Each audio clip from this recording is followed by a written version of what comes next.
Hi, Pastor Kip here. Years ago when my children were small, we went as a family on vacation around this time of year because it was on spring break to Walt Disney World in Florida. And this is my children's first time. My daughter would have been about 7 or 8, and that would have made my son 3 or 4. Mostly what he did was ride around in the stroller, fall asleep whenever he wanted to, take in whatever he wanted to see. But my daughter was at that perfect age where she was into everything, particularly the Magic Kingdom and all of the rides and the characters and the fun. I remember while we were there one day, we had just been to the Country Bear Jamboree, one of the staple shows at Walt Disney World. And as we were coming out, we came right out on the street after the show was over, and we noticed that people were gathering and lining up as far as you could see one way, as far as you could see the other way. They were lining up on both sides of the street. And it was time, of course, for the parade that was going to come through. So we found our spot. We told our daughter, "So this is going to be exciting. They'll come dancing down the street. You'll get to see everybody." And she would say, "Am I going to see Ariel? Will I be able to see Belle from Beauty and the Beast, Snow White?" So you'll see them all the characters that she thought she would love to see. And sure enough, as the music began, here they came, dancing on the street, the characters laughing, and the children. And some people, of course, weren't paying much attention. They took a glance, moved on down the street, going wherever they wanted to. Others, of course, lined the street to watch, to take it all in, the festival, the spectacle, and the parade. It was a lot like that in the first Palm Sunday when Jesus entered the city, known as his triumphal entry, riding a donkey. The crowds noticed and they began to gather on the side of the street and chant and cheer. And some people took off their coats and threw them down on the ground while he was riding by. Others broke palm branches down from trees and waved them. When Jesus rode into the city on that first Palm Sunday, it was a parade type atmosphere. People saw it as a gesture of celebration. There was much festival and fanfare. I don't know if they had music and dancing, but the Hebrew people were known to do that, and I can imagine them doing that. But more importantly, what Jesus was doing that day was poking fun at the powers that be. You see, what a lot of people don't realize is that on a regular basis, sometimes weekly, sometimes daily, depending on what was going on, the Roman occupying powers would enter the city of Jerusalem with great fanfare.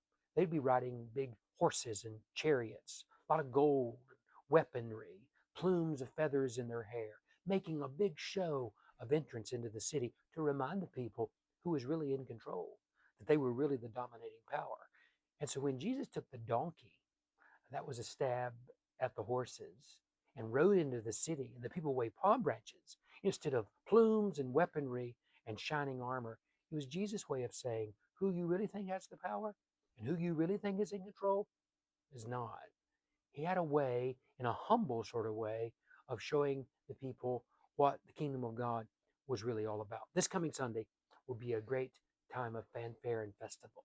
Palm Sunday is a great day of celebration, but it also was a solemn reminder that we're getting ready to enter Holy Week. This next week is Holy Week, called thus because it's the most holy week in all of Christendom around the world. Roman Catholics and Protestants, Eastern Orthodox, all acknowledge Holy Week as the last week of Jesus' life on this earth. And what he went through is a way of preparing us for Easter. That's why it's important to be a part of services like Maundy, Thursday, and Good Friday. A lot of people skip those, particularly as our culture goes more and more secular and we talk about bunnies and chocolate, and we really miss what Easter is about. And there are a lot of Christian people too that just rush to Easter because it's a fun day, new clothes and flowers and a lot of excitement. But we fail to walk with Jesus in that last week. It wasn't all fanfare and it wasn't all celebration. It wasn't all flowers and new clothes. On Maundy, Thursday, Jesus celebrated his Last Supper with his apostles, talked about his coming betrayal. And then on Good Friday, he was crucified. Christians have a special way of acknowledging those services, getting us ready for Easter. I hope you'll plan to mark your calendar, bring a friend, and join us for Maundy, Thursday at 6 p.m. when we will remember the Last Supper and we will commemorate the betrayal of Jesus by the stripping of the chancel. That's what it's historically called. It means we remove all the colors and accoutrements of celebration from the sanctuary as a reminder of betrayal, that all the disciples, all the apostles forsook him and fled. And then on Good Friday, we will remember the crucifixion, not in a morbid sort of way, but a way of reminding ourselves that in self giving, Jesus willingly offered himself on the cross. And the cross is a central symbol of Christianity. And it reminds us of the death of Jesus was a prelude to the life of Jesus. We have some special things we'll be doing on Good Friday. I'll share the final message in this current sermon series on the 12 apostles as I focus on the grand finale with Judas Iscariot and why he betrayed Jesus and what we can learn from Judas. And if you joined us for Ash Wednesday, you remember that I shared with you that I wanted to challenge you this Lenten season by carrying a little cross like this in your pocket or on your person. And if you weren't there on Ash Wednesday, I continue to talk about it. So many of you picked one up. They're still out there on the table in the sanctuary. We're going to bring this full circle on Good Friday, carrying this cross. And now, what are we going to do with it? I'll show you what we're going to do with it and how we're going to make it complete.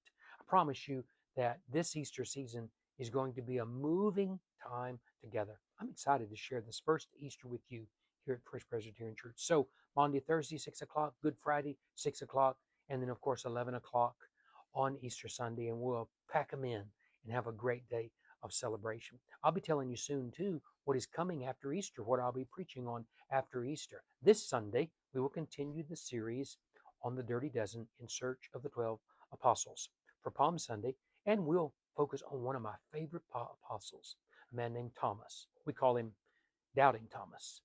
But what was Thomas really doubting? The Bible never calls him Doubting Thomas. Actually, Thomas has a very special place in the life of Jesus. Jesus didn't push him away. Actually, Jesus went the extra mile for Thomas, and he'll go the extra mile for you and me too. I'll see you this coming Sunday, and I'm looking forward to it. God bless you.